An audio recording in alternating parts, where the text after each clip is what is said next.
ښه ګرانو زده کوونکو مونږ په لومړي سر کې جنسي او غیر جنسي تکثر یادونه کړې وه. اوس راورسېدلو غیر جنسي تکثر ته.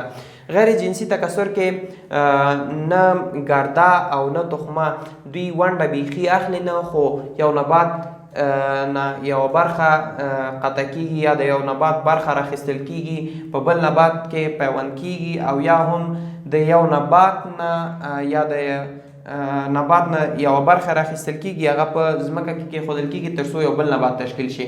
ښه د دې برخې لومړنۍ برخه چې ده قلمه ده. قلمه یعنی د یو نبات نه مونږ یو شاخ کټ کوو چې تر څو هغه په ځمکه کې یا په خاوره کې چې نمجنه وي او یا په اوبو کې ږدو تر څو یو هغه ریښې وکړي، چې ریښې وکړلې نو هغه یو بل نبات تشکیلوي. پیوند ځینو نباتاتو کې پیوند صورت نیسي. پیوند د دې دپاره ورکوي چې تر څو یو د یو ونې حاصلات ښه شي، یا که ترخک بادام وي هغه خواږه شي، نو د یو بل بادام نه چې هغه خوږ ده د هغې پیوند راخیستل کیږي، په ترخک بادامو کې کیښودل کیږي. یا هم چې مڼې کمزوره وي یا نورې مڼې د بلې مڼې چې د هغې حاصلات ښه وي، ښې مڼې تولیدوي، د هغې یو برخه د هغې نه راخیستل کیږي په بل نبات کې چې هغه میوه یا مڼه کمزوره ده نو په هغې کې پیوند کیږي. نو دا پیوند چې ده دا په هر یو د ونې په هر یو ښاخ کې کیدلی شي، چې یو ښاخ کې سور رنګ کې مڼې وي، بل ښاخ کې سپین رنګ کې یا زیړ رنګ کې مڼې وي. نو پیوند چې نباتاتو کې مختلف رنګه که چیرې موږ وغواړو چې د چنار په ګل کې چنار په ونه کې د ګلاب ګل وکړو، نو د ګلاب نه موږ پیوند راخلو په چنار کې ږدو تر څو هغه چنار ګلان وکړي. نو پیوند ډېره استفاده لري، په دهقانان زیاتره استفاده کوي، په کلو او بانډو کې زیاتره ترې استفاده کوي. بله تیغه وهل دي. تیغه وهل زیاتره په کچلو کې صورت نیسي. د کچلو یو غوټۍ یا پنډ راخیستل کیږي، هغه کوم هغه کټ کیږي. نور کچلو نه ته استفاده وکړه، فقط هماغه بخش راخیستل کیږي او په ځمکه کې کیښودل کیږي تر څو یو نوی نبات تشکیل شي. نو تیغه وهل زیاتره په کچلو کې او دغسې نباتاتو کې ترې استفاده کیږي. دا غیر جنسي تکثر. بل راځو مهمه برخه چې دا ګل لرونکي نباتات څه اهمیت لري. یو خو موږ پوهیږو چې ګل لرونکي نباتات یو ښکلا او یو ښه بوی رامنځته کوي. بل ګل لرونکي نباتات کولی شي د دې ګلانو نه موږ تخم واخلو او تخم بیا په نورو ځایونو کې کیږدو تر څو نور نباتات منځته راشي. نو دا و د ګل هغه اهمیت چې ګل لرونکو نباتاتو اهمیت چې ذکر مې کړ. بل راځو ستاسو د کتاب په 22مه برخه کې په افغانستان کې معمولی تخم لرونکي نباتات، یعنی معمولی توګه یا په عمومي توګه څومره نباتات چې دي تخم لرونکي هغه ذکر کړي دي. نو تاسو کولی شئ چې دغه نباتات چې کوم دلته ذکر شوي دي فقط دومره معلومات یې ورکړي چې په کوم ځای کې دي او څه رقم کیږي، او همدارنګه طبي بوټي دي، سابه دي، توت دي، او همدارنګه نور نباتات دي چې تر 45مې صفحې پورې راغلي دي. دا ټول تاسو کولی شئ په خپل کتاب کې وګورئ او یو څه ترې زده کړئ. دا و د نن ورځې لیکچر. که چیرې کوم سوال لرئ تاسو په کومنټ کې راکولی شئ، او که ویډیو مو خوښه شوي نو لایک یې کړئ. بسم الله الرحمن الرحیم. سلامونه ګرانو زده کوونکو. د نن ورځې لیکچر د تخم لرونکو نباتاتو ډیرښت ته چې ټوله موضوع په همدې باره کې ده، او کوم موضوعات چې په دې فصل کې شامل دي انشاءالله ښه به زده کړئ. نو تاسو د ویډیو تر پایه وګورئ او تر څو یو څه ترې زده کړئ. لومړی تخم لرونکي نباتاتو ډیرښت چې ده په دوه ډوله ده، جنسي ده او غیر جنسي ده. جنسي ډیرښت چې ده موږ خو مخکې مطالعه کړي وو چې ظاهر البذر او مخفي البذر نباتات لرو. دا چې جنسي ډیرښت څه رقم صورت نیسي، سپرم او تخمه چې دغه سره یو ځای کیږي، بیا مختلف عواملو نه پس چې دا کله په زایګوټ باندې تبدیلیږي او بیا یو نوې موجود منځته راولي.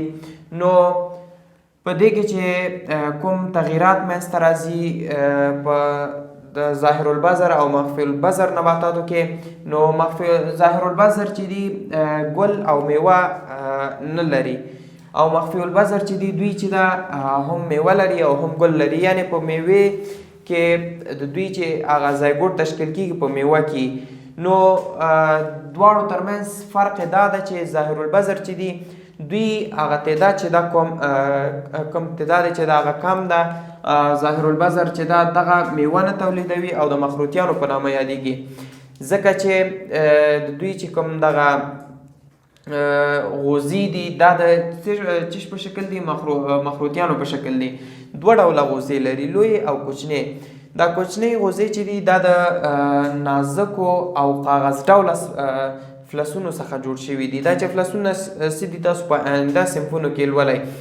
ښه راځو، فلسونه د دې نه جوړ شوي دي. او بل چې د افغانستان که موږ ووایو په غریزو علاقو کې پکتیا او کونړ کې دا زیات پیدا کیږي، نو د ظاهر البذر دغه لږ معلومات او ډیر اسانه ول چې ظاهر البذر څنګه یو نوې تخمه یا سپرم سره یو ځای کېږي، زایګوټ تشکیلوي او بیا د هغې نه یو نوی نبات منځته راځي.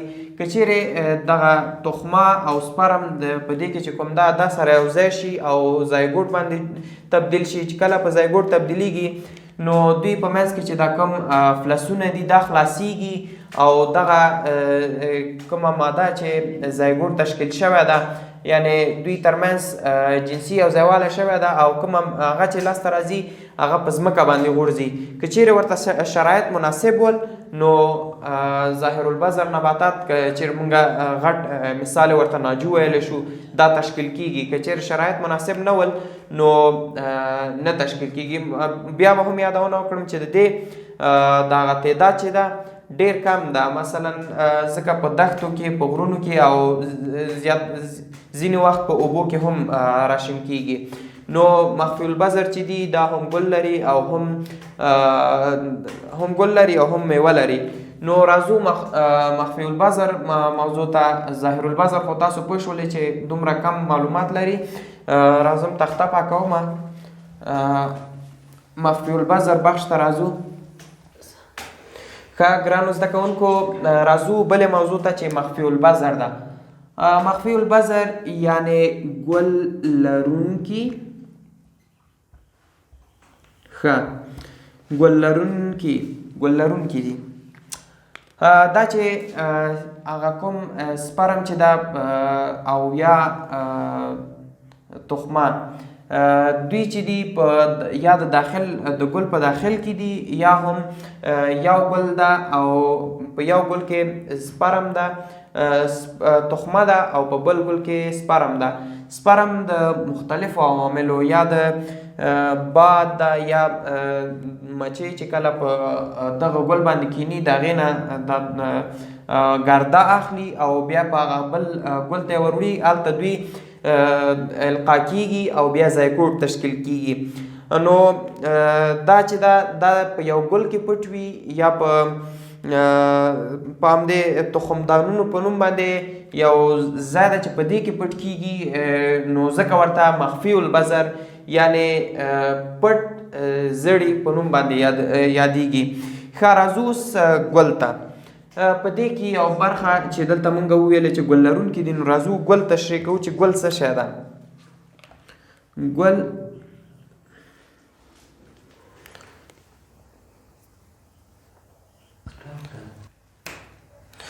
ښه راځو په ګل کې چې مونږ ویلې چې په دې کې دوه ساختمانونه دي، یا به چې ټول موضوع د تکثر یا ډیرښت، نو په دې کې دوه برخې دي، یا به پکې مذکر جنسي غړی وي او یا به پکې مؤنث، چې مذکر یې ګرده او مؤنث یې څه تولیدوي، مؤنث یې تخمه تولیدوي. چې کله مچۍ په دې ګل باندې کینی په یو ګل کې، که چیرې دا یو ګل فرض کړو داسې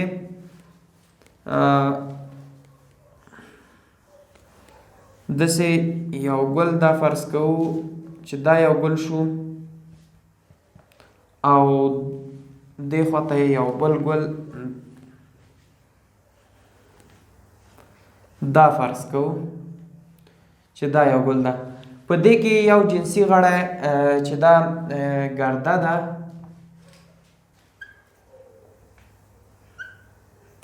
او په دې کې چې دا تخمه ده.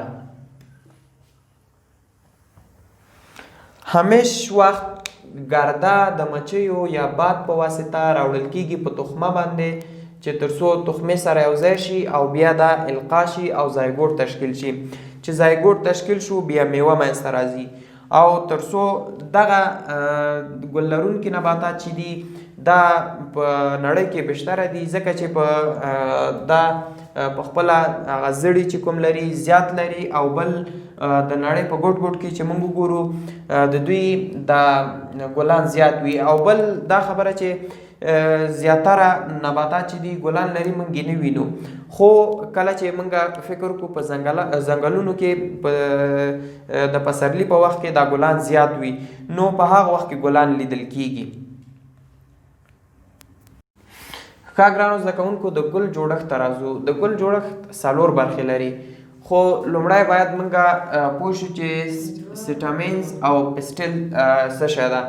دا هغه برخه ده چې د تخم په تولید کې ډېر مهمه ونډه لري او د ټولو مهمه خبر دا ده چې دغه تخم په تولید کې کاسبرګ او تاسبرګ چې ده دا دوه مهمه برخې دي چې د دې لاندې تالاموس واقع ده. تالاموس څه شی ده؟ په حقیقت کې د ګل دا پنډه برخه ده. راځو اوس د ګل 4 مهمې برخې تشریح کوو. ښه ګرانو زده کوونکو د ګل جوړښت چې 4 برخې لري اول یې کاسبرګونه دي. دا د ګل یو بهرنۍ برخه ده چې دې کې د چې کومې پاڼې مجموعې ته دې ته د کایلکس په نوم باندې داسې یو نوم ورته وایي. نو دا چې ده په دې برخه کې د ګلو غونچې ته چې کوم دا چې کوم منځته راغلی د ګلو کومه غونچه چې د هغې ته زیان نه رسېږي د هغې د وچېدو او د همدارنګه د نورو عواملو یا د حشراتو د زیان نه مخنیوی کوي. بل راځو ګلبرګونه څه شی دي؟ ګلبرګونه چې دي زیاتره رنګه دي او بوی او شیره لري.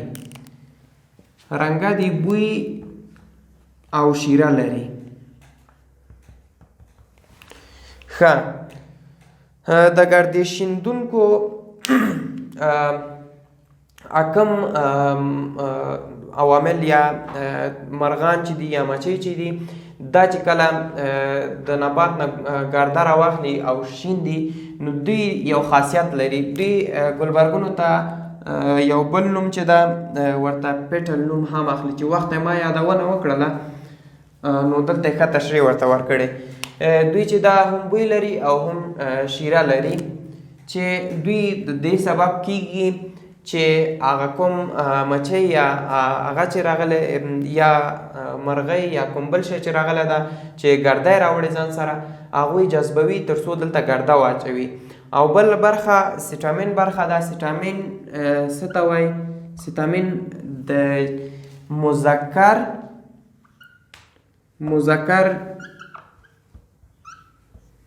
جنسی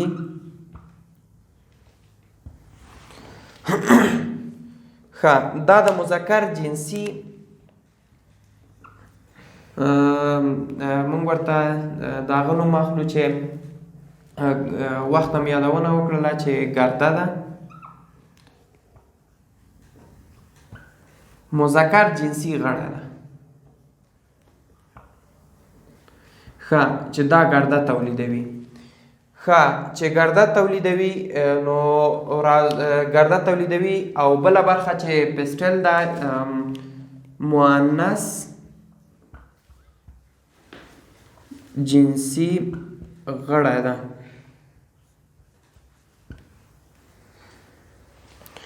ښه دا چې دا د ګل دننه برخه ده، یعنې په ګل کې دننه برخه ده چې دا سریښناک خاصیت لري، سریښناکه ده تر څو دا ګرده خپل ځان کې راجذب کړي. او بل د کله چې دا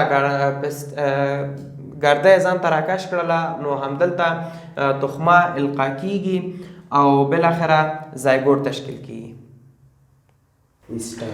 ښه په ګل کې چې کله دغه عملیې سرته ورسېدلې چې کله تخمه القا شوله، بیا چې تخمه په زایګوټ باندې تبدیله شوه، خپله چې وخت چې د تخمه کله چې د ګردې په واسطه القا شوله او تخمې ته تبدیله شوه نو میوه تشکیل کیږي. چې میوه تشکیل شوله د میوې تر پخېدو پورې ځینې میوې چې دي هغه اوبه لرونکي دي. مثلا موږ ورته مثال ورکولی شو مڼه ده یا ناک ده او یا داسې نورې میوې دي. او ځینې میوې چې دي هغه اوبه لرونکي دي خو د غوزانو په شکل باندې دي، لکه بادام شو، پلیباب شو او همدارنګه نور داسې میوې چې دي موږ ورته وچې میوې هم ویلی شو. نو دا و د ګل جوړښتونه. د ګل جوړښت چې کاسبرګونه و، ګلبرګونه و، چې ګلبرګونه برګ چې تاسو به دلته وایئ چې دا برګ څه ته وایي، برګ پاڼې ته وایي. دلته د دې بل نوم چې دا ګلپاڼې هم ویلی شو موږ ورته. نو دا وه د ګل جوړښت چې تشریح مو کړه. نو هیله ده چې کوم مشکل پکې ونه لرئ. ښه ګرانو زده کوونکو، بله برخه چې دا د درس مو په تخمي نباتاتو کې ګرده شیندنه. څنګه چې موږ مخکې یادونه وکړله چې تخمه د ګردې په واسطه القا کیږي. دغه ګرده څه وخت د نارینه جنسي غړي نه راوځي یا د ګل نه راوځي. کله بساک په نوم یو پرده یا پوښ ورته وایو، کله چې هغه وشکېږي نو ګرده دې ته آماده شي چې له نبات څخه راوځي، یا د باد په واسطه یا د الوتونکي په واسطه چې که هغه مرغۍ او یا هم مچۍ وي د هغې په واسطه راشي. نو ځینې وخت داسې هم کیدای شي چې څو میاشتې دغه ګرده په هوا کې پاتې او نبات ته راونه رسیږي. نو کله چې دغه بساک وشلېده او دغه ګرده ترې راووتله، بیا هغه تخمه القا کوي. چې تخمه القا شوله نو زایګوټ تشکیل کیږي. مخکې مې هم یادونه وکړه چې زایګوټ کله تشکیل شو بیا یو نوی نبات دغه په یو نوي نبات باندې بدلیږي. یعنې د تخمي نباتاتو په ژوند کې له نبات څخه تخم او له تخم څخه نوی نبات راځي. نو دا و په تخمي نباتاتو کې د ګرده شیندنه. او بیا بلې برخې ته راځو. بله برخه ستاسو په کتاب کې چې دا د ګردې شیندنې ډولونه، څو ډوله ګرده شیندنه ده؟ 3 ډوله ګرده شیندنه لرو. 3 ډوله ګرده شیندنه. ښه، مونږ ویلې چې 3 ډوله ګرده شیندنه لرو. لومړنۍ چې دا ځاني ده یا خودي ورته وایي، ځاني ګرده شیندنه. او بلې څه شی ده؟ بلې چې ده متقابله یا مقابله ګرده شیندنه. مقابله ګرده شیندنه. او بله مصنوعي ګرده شیندنه.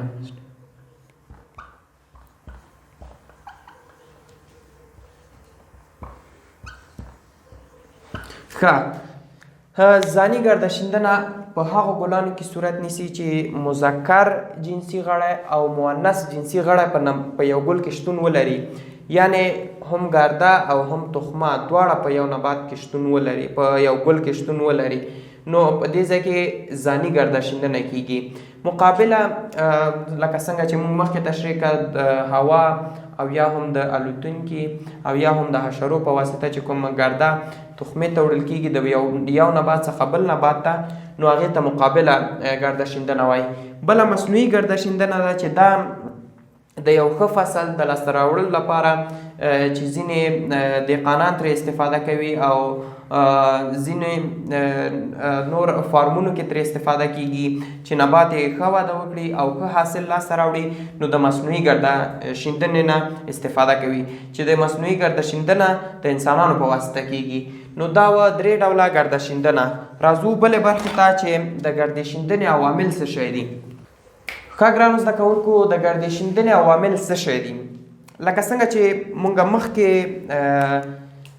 دا وویلې چې ګرده شیندنه یا ګرده تخمې ته څنګه ځي، 2 ډوله ما ته ذکر کړه چې یا القام چې هلته ذکر کړه چې یو خودي ده یا او بل چې دا مقابله ده. نو یو بل په یو بل کې دواړه هم جنسي مذکر غړی او هم مؤنث غړي موجود وي، نو هم ګرده وي او هم تخمه، نو هغوی کولی شي په هماغه ګل کې زایګوټ تشکیل کړي. خو کله چې دغه بله مقابله ګرده شیندنه صورت نیسي، نو دې دپاره کوم عوامل دي؟ دې دپاره ځینې عوامل شته دي چې علماو ذکر کړي دي. لومړی عوامل ژوندی ناقلین ده.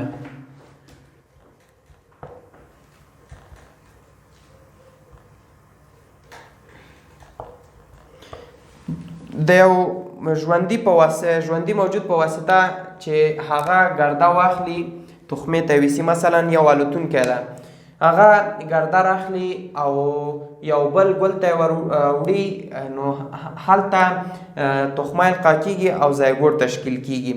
همدارنګه ځینې حشرات دي چې دوی د دې سبب کیږي چې یو د ګردې شیندنې یو عامل ده چې یو زایګوټ تشکیل کړي. او بله دا خبر چې باد هم یو مهمه وسیله ده چې تر څو د ګردې شیندنې یو لپاره یو زمینه برابره کړي. نو دا و د ګردې شیندنې عوامل چې ذکر شو چې موږ دلته وایو چې یو هم باد ده او بلې حشرات موږ ورته ویلی شو. حشرات که هغه مچۍ وي، د شاتو مچۍ زیاتره وي چې د هغې نه دوی غواړي چې شات د ګل څخه واخلي، عشیره ترې واخلي، نو دغه وخت کې د دوی تر پښو پورې دغه ګرده نښلي او بیا دوی چې ځي بل ګل نشي راخلي، نو په هغه ګل کې که چیرې تخمه وي، نو تخمه دا ګرده راکش کاږي ځان ته. بل الوتونکي چې مرغان دي. ښه، دا و د ګردې شیندنې عوامل. ښه ګرانو زده کوونکو، موږ په لومړي سر کې جنسي او غیر جنسي تکثر یادونه کړې وه. اوس راورسېدلو غیر جنسي تکثر ته. غیر جنسي تکثر کې نه ګرده او نه تخمه دوی ونډه بیخي اخلي نه، خو یو نبات نه یو برخه قطع کیږي یا د یو نبات برخه راخیستل کیږي، په بل نبات کې پیوند کیږي، او یا هم د یو نبات نه یا د نبات نه یو برخه راخیستل کیږي، هغه په ځمکه کې کیښودل کیږي تر څو یو بل نبات تشکیل شي. ښه، د دې برخې لومړنۍ برخه چې ده قلمه ده. قلمه یعنې د یو نبات نه مونږ یو شاخ کټ کوو چې تر څو هغه په ځمکه کې یا په خاوره کې چې نمجنه وي او یا په اوبو کې ږدو تر څو یو هغه ریښې وکړي، چې ریښې وکړلې نو هغه یو بل نبات تشکیلوي. ښه، پیوند ځینو نباتاتو کې پیوند صورت نیسي. پیوند د دې دپاره ورکوي چې تر څو یو د یو ونې حاصلات ښه شي، یا که ترخک بادام وي هغه خواږه شي، نو د یو بل بادام نه چې هغه خوږ د هغې پیوند راخیستل کیږي، په ترخک بادامو کې کیښودل کیږي. یا هم چې مڼې کمزوره وي یا نورې مڼې د بلې مڼې چې د هغې حاصلات ښه وي، ښې مڼې تولیدوي، د هغې یو برخه د هغې نه راخیستل کیږي په بل نبات کې چې هغه میوه یا مڼه کمزوره ده، نو په هغې کې پیوند کیږي. نو دا پیوند چې ده دا په هر یو د ونې په هر یو ښاخ کې کېدلی شي، چې یو ښاخ کې سور رنګ کې مڼې وي، بل ښاخ کې سپین رنګ کې یا زیړ رنګ کې مڼې وي. نو پیوند چې نباتاتو کې مختلف رنګه که چیرې موږ وغواړو چې په د چنار په ګل کې چنار په ونه کې د ګلاب ګل وکړو نو د ګلاب نه موږ پیوند راخلو په چنار کې ږدو تر څو هغه چنار ګلان وکړي. نو پیوند ډیره استفاده لري، په دهقانان زیاتره استفاده کوي، په کلو او بانډو کې زیاتره تر استفاده کوي. بله تیغه وهل دي. تیغه وهل زیاتره په کچلو کې صورت نیسي. د کچلو یو غوټۍ یا پنډ راخیستل کیږي، هغه کوم هغه کټ کیږي، نور کچلو نه ته استفاده وکړه، فقط هماغه بخش راخیستل کیږي او په ځمکه کې کیښودل کیږي تر څو یو نوی نبات تشکیل شي. نو تیغه وهل زیاتره په کچلو کې او دغسې نباتاتو کې تر استفاده کیږي. دا غیر جنسي تکثر. بل راځو مهمه برخه چې دا ګل لرونکي نباتات څه اهمیت لري. یو خو موږ پوهیږو چې ګل لرونکي نباتات یو ښکلا او یو ښه بوی رامنځته کوي. بل ګل لرونکي نباتات کولی شي د دې ګلانو نه موږ تخم واخلو او تخم بیا په نور ځایونو کې کیږدو تر څو نور نباتات منځته راشي. نو دا و د ګل هغه اهمیت چې ګل لرونکو نباتاتو اهمیت چې ذکر مې کړ. بل راځو ستاسو د کتاب په 22مه برخه کې په افغانستان کې معمولی تخم لرونکي نباتات یعنی معمولی توګه یا په عمومي توګه څومره نباتات چې دي تخم لرونکي هغه ذکر کړي دي. نو تاسو کولی شئ چې دغه نباتات چې کوم دلته ذکر شوي دي فقط دومره معلومات ورکړي چې په کوم ځای کې دي او څه رقم کیږي او همدارنګه طبي بوټي دي، سابه دي، توت دي او همدارنګه نور نباتات دي چې تر 45مې صفحې پورې راغلي دي. دا ټول تاسو کولی شئ په خپل کتاب کې وګورئ او یو څه ترې زده کړئ. دا و د نن ورځې لیکچر. که چیرې کوم سوال لرئ تاسو په کومنټ کې راکولی شئ او که ویډیو مو خوښه شوي نو لایک یې کړئ.